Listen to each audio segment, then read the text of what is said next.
अस्सलाम वालेकुम दोस्तों, कैसे हैं आप सब। उम्मीद करता हूँ आप खैरियत से होंगे। जो इल्म मुझ तक पहुँचा वो मैं आप तक पहुँचाना अपना फ़र्ज़ समझते हुए आपके सामने हाज़िर हुआ हूँ। आज का हमारा टॉपिक है उमर रज़ी अल्लाह ताला अन्हो की इब्तदाई ज़िंदगी। तो बग़ैर वक्त को ज़ाया किए आइए शुरू करते हैं। जनाब उमर इब्न अल-ख़त्ताब रज़ी अल्लाह ताला अन्हो 3 नवंबर 644 ईस्वी को मक्का के बनु अदी कबीले में पैदा हुए। उनके वालिद का नाम हताब इब्न नौफल और उनकी वालदा हंतमा बिनते हशाम। उनकी वालदा का ताल्लुक़ मक्का के बनु मखज़ूम कबीले से था। जवानी में वो मक्का के मैदानी इलाकों में अपने वालिद के ऊँटों की देखभाल की तरफ ज़्यादा माइल थे। उनके वालिद अपने कबीले में अपनी जहानत की वजह से मशहूर थे। जनाब उमर रज़ी अल्लाह ताला अन्हो अपने वालिद के बारे में कहते हैं कि मेरे वालिद एक बेरहम आदमी थे। वो मुझसे सख्त मेहनत वाले काम करवाते थे और अगर मैं काम नहीं करता तो वो मुझे मारते थे और शदीद थकन वाले काम लेते थे। इस्लाम आने से पहले अरब में खवानदगी गैर मामूली होने के बावजूद उमर रज़ी अल्लाह ताला अन्हो ने पढ़ना लिखना जवानी ही की उम्र में सीख लिया था। अगरचे वो खुद तो शायर नहीं थे, लेकिन उन्होंने शेर व अदब के लिए अपने अंदर मोहब्बत पैदा कर ली थी। कुरैश के रिवाज के मुताबिक अपनी 9 उम्री में ही उन्होंने मार्शल आर्ट, घुड़सवारी और कुश्ती जैसे हुनर भी सीख लिए थे। वो दराज कद, जिस्मानी तौर पर मजबूत और एक मशहूर पहलवान थे। वो एक हुनरमंद मुतकल्लम या तकरीर करने वाले भी थे, जिसकी बना पर आगे चलकर उन्होंने तिजारत का पेशा इख्तियार किया। जब वो ताजर बने तो अपनी तिजारत की गर्ज से उन्होंने शाम और फ़ारस के कई सफ़र किए और कहा जाता है कि वो वहाँ मुख्तलिफ़ उलमा से मिले, जिसका मकसद शाम और फ़ारस के मुआशरों का तज़िया करना था। उनके इर्द गिर्द अगर दूसरे ताजरों को देखा जाए तो वो एक इतने मशहूर या उतने कामयाब ताजर नहीं थे। सन 610 ईस्वी मोहम्मद सल्लल्लाहु अलैहि वसल्लम ने इस्लाम की तबलीग शुरू की। ताहम मक्का में बहुत से दूसरों की तरह उमर रज़ी अल्लाह ताला अन्हो ने भी इस्लाम की मुखालफत की और यहाँ तक कि मोहम्मद सल्लल्लाहु अलैहि वसल्लम को मारने की धमकी भी दी। उन्होंने अरब के रवायती मुशरिक मज़हब का दिफा करने का अज़म किया।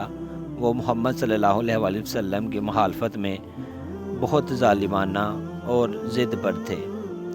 वो मुसलमानों पर जुल्म सितम करते और उन्हें परेशान करने में बहुत नुमायाँ थे। वो कुरैश के इत्तेहाद पर मजबूती से यकीन करते थे, यानी उनका ख्याल था कि अगर कुरैश मक्का के सारे कबाइल इकट्ठे मिलजुल कर रहें तो इसी में उनकी खुशहाली और भलाई है, और उन्हें ऐसा लग रहा था कि इस्लाम के साथ वफ़ादारी इन कबाइल में तकसीम और इख्तलाफ का बायस बनेगी। जुल्म सितम की वजह से नबी अकरम सल्लल्लाहु अलैहि वसल्लम ने चंद मुसलमानों को हबशा की तरफ हिजरत करने का हुक्म दिया। जब मुसलमानों का एक गिरोह हबशा की तरफ हिजरत कर गया और हज़रत उमर रज़ी अल्लाह ताला अन्हु को इस बात का इल्म हुआ तो वो कुरैश के मुस्तकबिल और इत्तेहाद की सोच जो उनके अंदर मौजूद थी उसे सोचकर परेशान हो गए और मोहम्मद सल्लल्लाहु अलैहि वसल्लम को कत्ल करने का इरादा कर लिया। जब मोहम्मद सल्लल्लाहु अलैहि वसल्लम को कत्ल करने के इरादे से अपने घर से निकले और रास्ते में अपने करीबी दोस्त नुआइम बिन अब्दुल्ला से मुलाकात हुई, जिन्होंने खुफिया तौर पर इस्लाम कबूल कर लिया था लेकिन उमर रज़ी अल्लाह ताला अन्हो को नहीं बताया था। जब उमर रज़ी अल्लाह ताला अन्हो ने अपने दोस्त को बताया कि उन्होंने खुद को मोहम्मद सल्लल्लाहु अलैहि वसल्लम को मारने के लिए तैयार कर लिया है और वो इसी इरादे से अपने घर से निकले हैं, नुआइम बिन अब्दुल्ला रज़ी अल्लाह ताला अन्हो ने कहा, खुदा की कसम आपने अपने आप को धोखा दिया है। ए उमर, क्या आपको ऐसा लगता है कि बनु अब्दुल मनफ के लोग आपको ज़िंदा छोड़ेंगे जब आप उनके बेटे मोहम्मद सल्लल्लाहु अलैहि वसल्लम को मार देंगे? तो कम अज़ कम इस मामले को सही तरीके से हल करने तक आप अपने घर वापस लौट जाएं। इसके अलावा उन्होंने कहा, आप पहले अपने घर जाकर पता करें जहां आपकी बहन और उनके शोहर ने इस्लाम कबूल कर लिया है। हज़रत उमर इस बात पर बहुत गुस्सा हुए और अपने घर की तरफ चल पड़े। घर पहुंचने पर जब उमर रज़ी अल्लाह ताला अन्हो ने अपनी बहन और अपने बहनोई सईद इब्न ज़ैद, जो कि उमर रज़ी अल्लाह ताला अन्हो के कज़न भी थे, को कुरान मजीद की सूरह ताहा की आयत तलावत करते हुए पाया تو اپنے بہنوئی سے جھگڑا کرنا شروع کر دیا، اور جب ان کی بہن اپنے شوہر کو بچانے کے لیے آگے بڑھی تو انہوں نے اس سے بھی جھگڑا کیا۔ اس کے باوجود وہ یہی کہتے رہے کہ آپ ہمیں مار سکتے ہیں لیکن ہم اسلام کو ترک نہیں کریں گے۔ یہ بات سن کر عمر رضی اللہ تعالی عنہ بہت زیادہ غصے میں آ گئے اور انہوں نے اپنی بہن کو اتنی زور سے تھپڑ مارا کہ وہ زمین پر گر گئیں اور ان کے منہ سے خون نکلنے لگا۔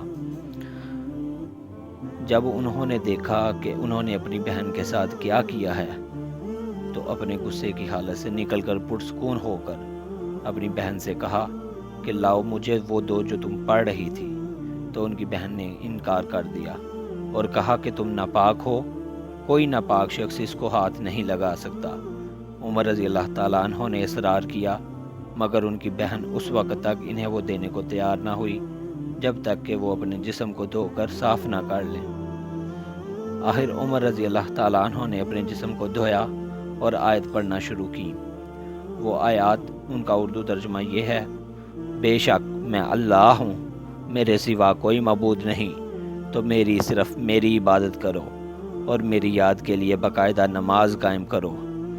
عمر رضی اللہ تعالیٰ عنہ نے اس بات کا اثر لیا اور رو پڑے اور کہنے لگے، یقینی طور پر یہ اللہ کا کلام ہے اور میں گواہی دیتا ہوں کہ محمد صلی اللہ علیہ وآلہ وسلم اللہ کے رسول ہیں۔ یہ سن کر خباب رضی اللہ تعالیٰ عنہ اندر سے باہر آئے اور کہا، اے عمر، آپ کے لیے خوشخبری ہے، کل محمد صلی اللہ علیہ وآلہ وسلم نے اللہ سے دعا کی تھی کہ اے اللہ، عمر یا ابو جہل کے ساتھ اسلام کو مضبوط فرما جسے تو پسند کرتا ہو۔ ایسا لگتا ہے کہ ان کی دعا آپ کے حق میں قبول ہوئی ہے۔ پھر عمر رضی اللہ تعالیٰ عنہ اسی تلوار کے ساتھ جس تلوار کے ساتھ انہوں نے محمد صلی اللہ علیہ وآلہ وسلم کو قتل کرنے کا ارادہ کیا تھا، وہ لے کر حضرت محمد صلی اللہ علیہ وآلہ وسلم کے گھر پہنچے اور ان کے ساتھیوں کے سامنے اسلام قبول کر لیا۔ جب انہوں نے اسلام قبول کیا تو ان کی عمر 39 سال تھی، اور اسلام قبول کرنے کے فوراً بعد وہ قریش کے سردار ابو جہل کے پاس گئے اور انہیں پورے رعب سے بتایا کہ میں اسلام قبول کر چکا ہوں، جس سے مسلمانوں کو اعتماد ملا اور انہوں نے سرعام اسلام کی تعلیمات شروع کر دیں۔ ایک مرحلے پر حضرت عمر رضی اللہ تعالیٰ عنہ نے یہاں تک کہا کہ کون ہے جو مسلمانوں کو سرعام عبادت کرنے سے روکے، کس میں اتنی ہمت ہے۔ عمر رضی اللہ تعالیٰ عنہ کے اسلام قبول کرنے کے بعد مکہ میں مسلمانوں کے اسلامی عقیدے اور زیادہ مضبوط اور طاقتور ہوئے۔ اس واقعے کے بعد پہلی بار تھا کہ مسلمانوں نے مسجد الحرام میں کھلے عام نماز ادا کی۔ عبداللہ ابن مسعود رضی اللہ تعالیٰ عنہ کہتے ہیں کہ حضرت عمر رضی اللہ تعالیٰ عنہ کا اسلام قبول کرنا ہماری فتح تھی، اور ان کی مدینہ کی طرف ہجرت ہماری کامیابی اور ان کا دور حکومت اللہ کی طرف سے ایک نعمت تھا۔ ہم نے مسجد الحرام میں اس وقت تک نماز ادا نہیں کی جب تک کہ عمر رضی اللہ تعالیٰ عنہ نے اسلام قبول نہیں کیا تھا۔ جب انہوں نے اسلام قبول کیا تو قریش مجبور ہو گئے کہ وہ ہمیں مسجد میں نماز ادا کرنے دیں۔ تو جناب، آج کی ویڈیو آپ کو کیسی لگی کمنٹ کر کے آپ ضرور بتائیے گا، اور ویڈیو کو لائک کیجئے گا، اور مزید آنے والی ویڈیوز کو دیکھنے کے لیے چینل کو سبسکرائب کیجئے گا اور بیل آئیکن کو پریس کیجئے گا تاکہ نئی آنے والی ویڈیوز کی نوٹیفیکیشن آپ کو مل جائیں۔ آپ کا بہت شکریہ۔